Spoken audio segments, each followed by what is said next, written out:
നമ്മുടെ ഈ വിദേശ പണം ആധ്യാത്മിക പ്രവർത്തനങ്ങൾക്ക് അല്ലെങ്കിൽ ജീവകാരുണ്യ പ്രവർത്തനങ്ങൾക്ക് സ്വീകരിക്കുന്നതിന് നേരത്തെ ഇന്ത്യയിൽ അങ്ങനെ ഒരു തടസ്സങ്ങളൊന്നും ഉണ്ടായിരുന്നില്ല. ഇഷ്ടംപോലെ കാശ് കിട്ടിയ ഒരുപാട് സംഘടനകളുണ്ട്. അതെ, നല്ല സംഘടനകളുണ്ട്, കടലാസ് തട്ടിപ്പ് സംഘടനകളുണ്ട്. സംഘടനകളുണ്ട്. അപ്പോൾ അങ്ങനെ ഈ വിദേശ പണം, വിദേശ ഫണ്ട്, വിദേശ സഹായം അത് സ്വീകരിക്കുന്ന ഈ സ്ഥാപനങ്ങൾക്ക് ഒരു കൂച്ചുവിലങ്ങ് വീഴുന്നത് BJP സർക്കാർ അധികാരത്തിൽ വന്നതിന് ശേഷം.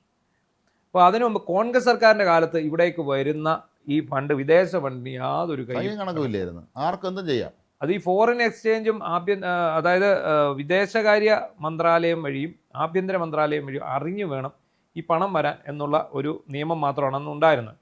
അന്ന് ഏത് തട്ടിക്കൂട്ട് സംഘടനയ്ക്കും കൊണ്ടുവരാം. പക്ഷേ അപ്പോൾ ഒറ്റ നിബന്ധനയേ ഉള്ളായിരുന്നു, ഇത് ഡൽഹിയിലുള്ള SBIയുടെ പാർലമെന്റ് റോഡിൽ പാർലമെന്റിന്റെ അടുത്തുള്ള ഒരു SBI ബ്രാഞ്ച് ഉണ്ട്. അതുവഴി മാത്രമേ ഇത് കൊണ്ടുവരാൻ പറ്റൂ. ഈ കൊണ്ടുവന്നു കഴിഞ്ഞാൽ ഇത് ചാരിറ്റി പ്രവർത്തനങ്ങൾ ഉപയോഗിക്കും. പിന്നെ വർഷാവർഷം ഇതിന് കണക്കും കൊടുക്കണം. ഈ കണക്ക് കണക്കുകൾ രജിസ്റ്റേർഡ് സംഘടനയായിരിക്കണം. അത് കൃത്യമായി അതിന്റെ ആനുവലായിട്ടുള്ള കാര്യങ്ങളെക്കുറിച്ച് റിപ്പോർട്ട് സർക്കാരിന് സമർപ്പിക്കണം. ഒപ്പം സാമ്പത്തിക സഹായം ലഭിച്ചതിന്റെ കാര്യങ്ങളും കൃത്യപ്പെടുത്തണം. ഈ BJP സർക്കാർ അധികാരത്തിൽ വന്നതിന് ശേഷം ഇതിനൊരു ഓഡിറ്റ് ഉണ്ട്. ഒരു ഓഡിറ്റ് എന്ന് പറഞ്ഞാൽ ഇവരിതിനെല്ലാം നിയന്ത്രണം ഏർപ്പെടുത്തി. അതോടുകൂടി ഒരുമാതിരിപ്പെട്ട സംഘടനകൾക്കെല്ലാം ഈ വിദേശ ഫണ്ട് തടയാം. ഇത് ക്രിസ്ത്യൻ മുസ്ലിം മാത്രമല്ല, ഹൈന്ദവ സംഘടനകൾക്കൊക്കെ ഉള്ള സഹായം ഇതിൽ ബാധകമാണ്. അവർക്കാർക്ക് ഇളവന് വെച്ചിട്ടില്ല. ഇല്ല, ഇവിടെ ഒരു കുഴപ്പം സംഭവിച്ചെന്താണെന്ന് അറിയാം. ഇത് ഇത്രയും വലിയ പ്രശ്നമാകാൻ സക്കീർ നായിക്ക് വിദേശ ഫണ്ട് കൊണ്ടുവന്നു. അയാൾ മലേഷ്യയിലെങ്ങാണ്ട് താമസിക്കുന്നത്. അയാൾ അവിടുന്ന് വിദേശ ഫണ്ട് ഇന്ത്യയിലേക്ക് കൊണ്ടുവന്നിട്ട് ഇന്ത്യയിൽ ബോംബ് സ്ഫോടനങ്ങൾ നടത്തി. ഈ ബോംബ് സ്ഫോടനങ്ങളുടെ സൂത്രധാരനായിരുന്നു സക്കീർ നായിക്ക്. അപ്പോൾ അങ്ങനെ കൊണ്ടുവന്നു കഴിഞ്ഞപ്പോഴാണ് ഇത് പിടുത്തം വീഴുന്നത്. ഈ സർക്കാർ, ആഭ്യന്തര മന്ത്രാലയവും വിദേശകാര്യ മന്ത്രാലയവും എല്ലാം ഇതിലേക്ക് കൂടുതൽ ശ്രദ്ധ പതിപ്പിച്ചുകൊണ്ട് എല്ലാ സംഘടനകളുടെയും ഫണ്ട് തടയും. മാത്രമല്ല, പണ്ട് മുതലേ ഇത്തരത്തിലുള്ള സംഘടനകൾ ഇന്ത്യ ലക്ഷ്യമാക്കിയിരുന്നു. മാത്രമല്ല, നമ്മൾ വളരെ വേഗം വളരുന്ന ഒരു ഇക്കോണമിയാണ്.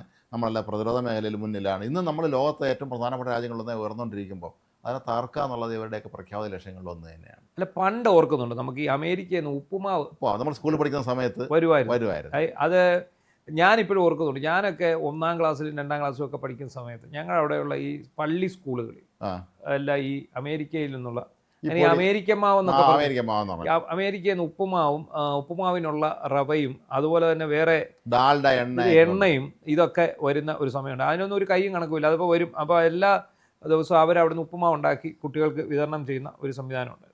അപ്പം ഞാൻ അന്ന് ഇത് കേട്ടിട്ടുണ്ട്. ഈ പല ആൾക്കാരും ഈ ട്രസ്റ്റുകൾ ഉണ്ടാക്കിയിട്ട് അവർ ചെയ്തുകൊണ്ടിരിക്കുന്ന ഇവർ അന്തേവാസികൾക്ക് ഇത് കൊടുക്കുന്നതായിട്ട് കാണിക്കാം. ഫോട്ടോ എടുത്തിട്ട് അയച്ചു കൊടുത്താൽ പലരും പറയുന്ന ഭിന്നശേഷിക്കാരാണെന്ന് കുട്ടികളെ വരുത്തി തീർക്കാൻ വേണ്ടി കുട്ടികളോട് കണ്ണടച്ചിരിക്കാൻ പറഞ്ഞിട്ട് ഫോട്ടോ എടുക്കുന്നത്. ഇവരൊന്നും കാഴ്ചയില്ലാത്ത കുട്ടികളാണെന്നും പറഞ്ഞ് ഇവരിങ്ങനെ വാങ്ങുമെന്ന് പറയുന്നത് ഇത് തമാശ ആയിരുന്നു അതോ സീരിയസ് ആയിരുന്നു എന്ന് നമുക്കറിയില്ല. പക്ഷേ ആയിരിക്കാം, വ്യാപകമായിരുന്നു. അന്ന് വേറൊരു വളരെ വിചിത്രമായ ഒരു കാര്യം, പിൽക്കാലത്ത് അത് ഒരാൾ എഴുതിയിരുന്നതാണ്, സത്യമാണെന്ന് അറിഞ്ഞൂടെ. നമ്മുടെ നാട്ടിലെ ഈ അന്ന് കിഴക്കൻ യൂറോപ്പിലെ കമ്മ്യൂണിസ്റ്റ് രാജ്യങ്ങൾ, റുമേനിയ, അൽബേനിയൊക്കെ ഉണ്ടല്ലോ, ഭയങ്കര സംഭവമാണെന്നാണല്ലോ നമ്മൾ പറഞ്ഞത്. അങ്ങനെ അതിൻ്റെ ചില യൂണിറ്റുകൾ കേരളത്തിൽ ചിലർ ഉണ്ടാക്കിയതാണ്. പക്ഷേ ഇത് ആരും അറിഞ്ഞിട്ടില്ല. ഇവർ ചെയ്യുമായിരുന്നൊരു കാര്യം, CPM ഒക്കെ നടത്തുന്ന മറ്റേ ചെങ്കൊടി പിടിച്ചോണ്ടുള്ള ജാഥ ഉണ്ടല്ലോ, ഇതിൻ്റെ ഫോട്ടോ എടുത്തിട്ട് ഞങ്ങൾ ഈ പരിപാടി ഇവിടെ നടത്തിയെന്ന് പറഞ്ഞ് ഈ അൽബേനിയൻ കമ്മ്യൂണിസ്റ്റ് പാർട്ടിയെ പറ്റിച്ച് പൈസ ഉണ്ടാക്കിയ ചില വിദ്വാന്മാർ, സംസ്കാര നയന്മാരുണ്ടെന്ന് കേട്ടു. സത്യമാണെന്ന് എനിക്ക് അറിഞ്ഞൂടാ, അത് ശരിയായിരിക്കാം. ഇത് അങ്ങനെ അൽബേനിയൻ കമ്മ്യൂണിസ്റ്റ് പാർട്ടിക്ക് കേരളത്തിൽ പോലെ യൂണിറ്റ് ഉണ്ടായിരുന്നു എന്നാണ് പിന്നീട് പറഞ്ഞു കേട്ടത്. നമ്മുടെ നാട്ടിലേക്ക് ഇങ്ങനെ വന്നുകൊണ്ടിരുന്ന പണത്തിലേറെയും മതം മാറ്റത്തിനും വിധ്വംസക പ്രവർത്തനങ്ങൾക്കുമായിട്ട് ഉപയോഗിക്കുന്നു എന്നുള്ളത് കണ്ടെത്തിയതിന് ശേഷമാണ് ഇതിന് ഇപ്പോൾ ഇന്നിപ്പോൾ ഒരു വാർത്ത വന്നിരിക്കുന്നത്, ദ തിമോത്തി ഇനിഷ്യേറ്റീവ് US ആസ്ഥാനമായി പ്രവർത്തിക്കുന്ന സംഘടനയാണ്. അവരുടെ കെയർ ഓഫിൽ ഇന്ത്യയിലേക്ക് ഈ പണം കൊണ്ടുവന്നു. ആ പണം കൊണ്ടുവന്നിട്ട് അത് മാവോയിസ്റ്റുകൾക്ക് വിതരണം ചെയ്തു എന്നുള്ളതാണ് വന്നിരിക്കുന്നത്. 5 പേർക്കെതിരെ കേസെടുത്തിട്ടുണ്ട്. 92 കോടിയാണ് ഇങ്ങനെ എത്തിയിരിക്കുന്നത്. ഒരുപാടൊന്നുമില്ല. 92 കോടി എന്നൊന്നും പറഞ്ഞാൽ ഇവിടെ വന്നുകൊണ്ടിരുന്ന പണത്തിൻ്റെയൊക്കെ വെച്ച് നോക്കുമ്പോൾ ഒന്നുമില്ല. 92. അപ്പം 6 പേർക്കെതിരെ ബംഗളൂരു കൊത്തന്നൂർ പോലീസ് കേസെടുത്തിരിക്കുകയാണ്. അതായത് അമേരിക്കൻ ക്രിസ്ത്യൻ മിഷണറി സംഘടനയാണ് ദ തിമോത്തി ഇനിഷ്യേറ്റീവ്. അപ്പം ഇതിനകത്ത് മലയാളികളുമുണ്ട്. അതായത് Jonathan S. Rajan, Micah Mark, Ajith Varghese Mathai, Varghese Chacko, Bablu Kurmi, Supreme Joy ഇവരെ പൊക്കിയിരിക്കുന്ന ഇതിൽ പല പേരും കേട്ടിട്ട് മലയാളികളാണ്. ഇവര് പൊക്കിയിരിക്കുന്ന ED ആണ്. ഏപ്രിൽ 18 ബംഗളൂരു ഗൗഡ അന്താരാഷ്ട്ര വിമാനത്താവളത്തിൽ വെച്ച് ഈ മൈക്ക മാർക്കിനെ കസ്റ്റംസും EDയും ചേർന്ന് പിടിക്കുന്നു. പിടിച്ചതിന് ശേഷം ഇയാളുടെ മൊഴി ഉപയോഗിച്ച് നടത്തിയ അന്വേഷണത്തിലാണ് ഇത് പുറത്തു വന്നിരിക്കുന്നത്.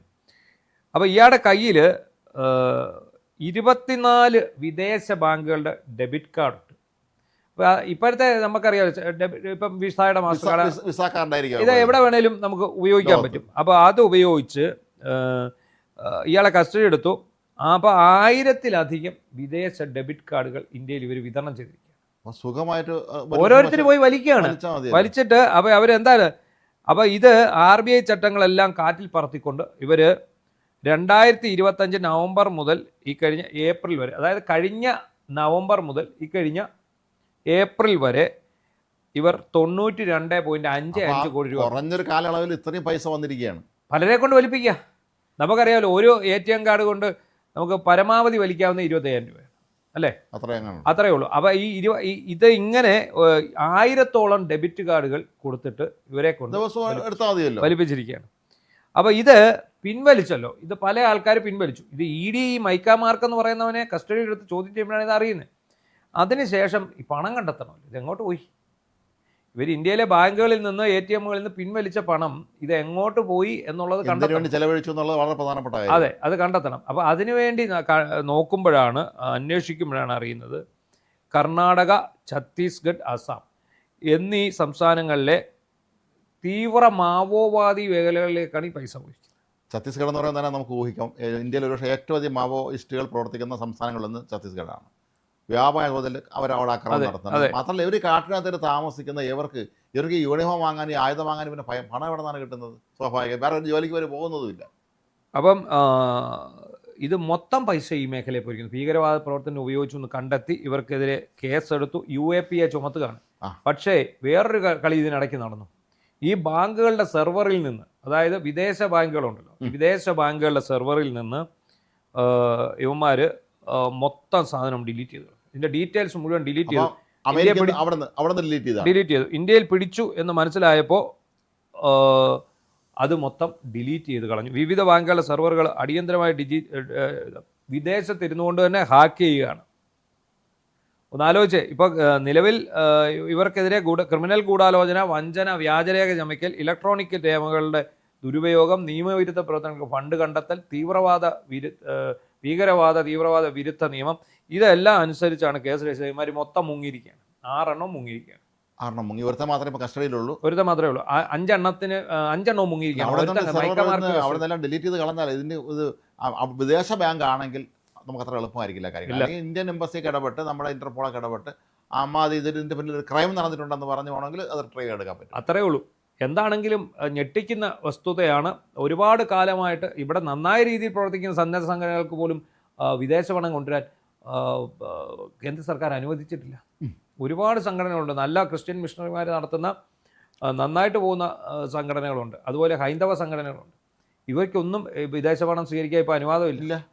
അത് മൊത്തം ഇതാക്കിയിരിക്കുകയാണ്. ഇതിനെ എല്ലാം കാരണക്കാരനായി പറഞ്ഞ് മലേഷ്യയിൽ നിന്ന് സക്കീർ നായിക്, അയാളാണ് ഇന്ത്യയിലേക്ക് ഫണ്ട് എത്തിച്ചത്. ഇവിടെ നമ്മളെ തീവ്രവാദത്തിന് പണം എത്തിക്കുന്നതിൽ പ്രധാനപ്പെട്ട കക്ഷി സക്കീർ നായിക്കായിരുന്നു. അപ്പം അങ്ങനെ ആണ് വന്നത്. എന്താണെങ്കിലും ശരി, ഇത് വലിയ ഞെട്ടിക്കുന്ന ഒരു സംഭവമാണ്.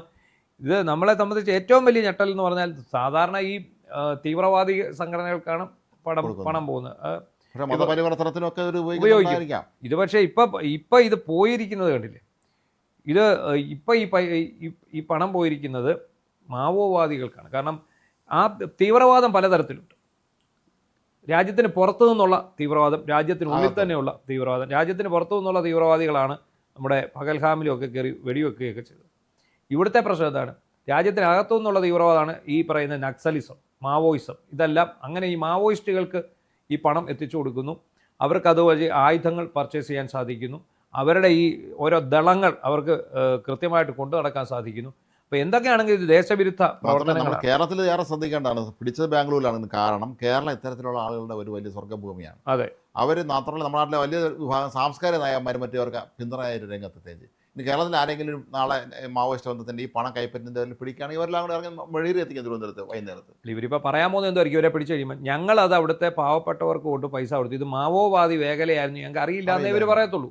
അതാണ് പറയാൻ പോകുന്നത്. എന്താണെങ്കിലും ശരി, വലിയ നടക്കുന്ന സംഭവങ്ങളാണ് ഇന്ത്യയിൽ ഇപ്പോൾ നടന്നുകൊണ്ടിരിക്കുന്നത്. ഏതായാലും കൃത്യമായി പിടി വീണു എന്നുള്ളത്. പിടി വീണു. അത് ഇ ഡി ഇതിനകത്ത് പരിശോധിച്ചതിനെ തുടർന്നാണ് പിടി വീണിരിക്കുന്നത്. ഇപ്പോൾ NIA വരും, UAPA ചുമത്തുന്നത്. ചുരുങ്ങിയ കാലത്ത് മാത്രം പണം 90 കോടിയിലധികം ഉള്ളത്. ഇത് ഒരു 10 വർഷത്തെ എടുത്ത് കണക്കെടുത്ത് നോക്കുകയാണെങ്കിൽ നമ്മൾ ഇതിപ്പം ഈ കഴിഞ്ഞ നവംബർ മുതൽ ഏപ്രിൽ വരെയുള്ള കണക്കാണ്. എന്താണെങ്കിലും ശരി, കൃത്യസമയത്ത് പിടി വീണിട്ടുണ്ട്. ബാക്കി NIA ഇടപെടുന്നതോടെ ഇതിൻ്റെ രീതിയും പോയ വഴിയും കേരളത്തിലോട്ടൊക്കെ വന്നിട്ടുണ്ടോ എന്നുള്ളതൊക്കെ അറിയാൻ സാധിക്കും.